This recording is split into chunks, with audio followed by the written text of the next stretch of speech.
Well, polio is my life. I'm now 72 years old, but I got polio when I was 3. And so I don't know anything else other than to be a disabled person with a disease called polio. So for me, it meant at 3 that I was taken to the GP, and my mother was told she was neurotic and go away. There was nothing wrong with this little girl that couldn't sit and was screaming in agony and so on and so forth. I was taken by my mum in a train, and I can remember that very well because I was in a lot of pain and I was screaming and wailing as only 3-year-olds can do.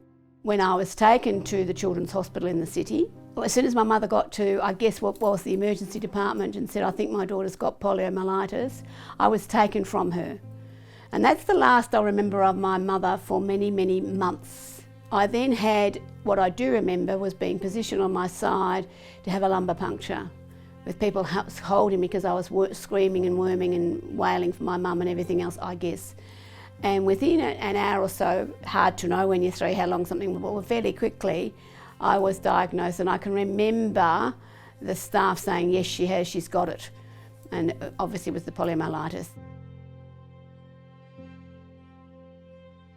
And then I was taken to Fairfield, and that meant being thrown into the back of a truck by men all in white, like you see in the movies, and rushed to what I now know to be Fairfield, where I spent a very long time with no parents, no visitors, no nothing.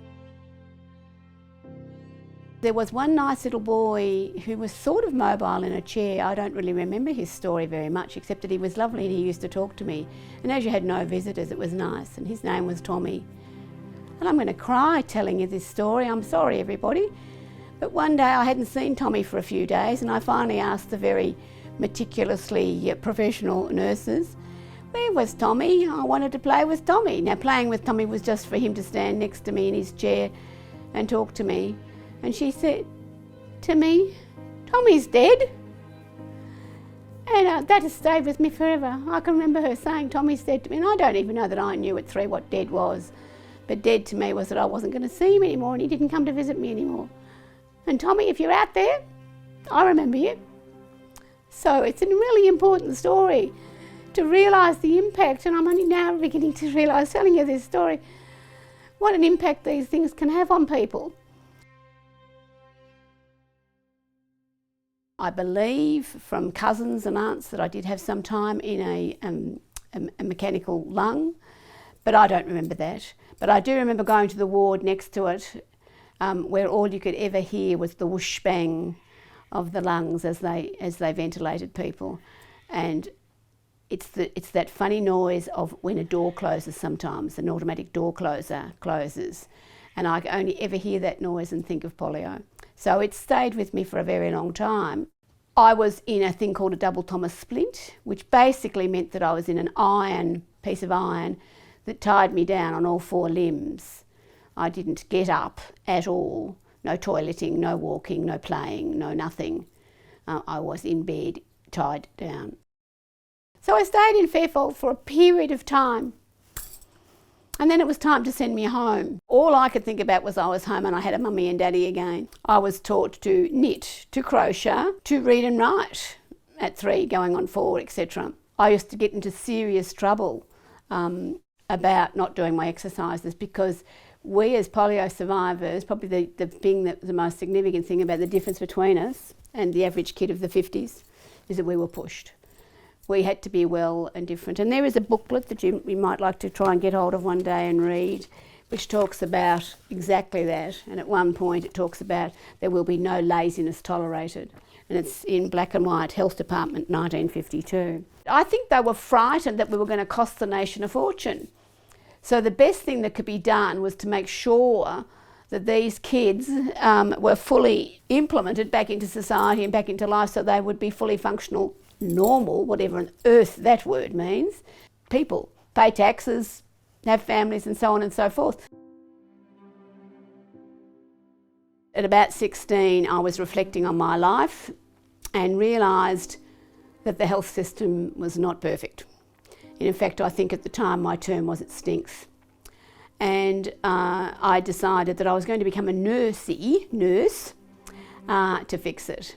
So calipers, not being able to walk too well, etc., wasn't going to let me go into nursing because you had to pass a medical back in the day. I don't know if you know that about nursing, everybody. So I had to take the calipers off, get the shoes back down to flat, even tried a stiletto once or twice. I didn't ever succeed, but anyway, I was no good at all of that. But anyway, thank the Lord, or thank somebody, I got into nursing. So I plodded on and finished my general nursing, became a midwife as well, and then went on and became a critical care nurse when critical care was being invented almost. I guess the important thing about that is at 64, when I had a stroke, I was still a practicing registered nurse, still trying to fix the system. And I guess I'm sitting here today still trying to do the same thing. It's got gaps, quantum gaps. The expertise of the people that are running this show is just not there. And I think this also goes back to, in so many ways, from local council to state and federal politics, people in all manner of areas need to have experience with lived experience. The biggest problem with the My Aged Care process, and apologies to all those that are working in it here today and anywhere else, I think the lack of qualifications and training for the job is breathtakingly light on. And we've got some really lovely, decent people doing these jobs who are just ill-equipped.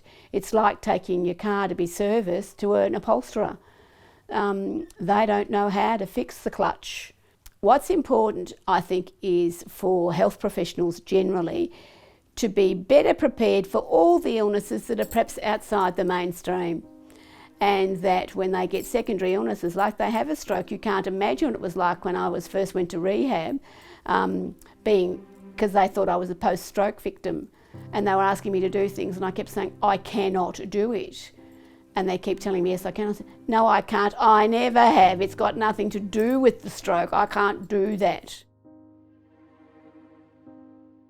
Because it's been my life, I've loved it. It's my life. I don't have too many regrets. I'm sure I've got some, not necessarily polio related, but I do have some.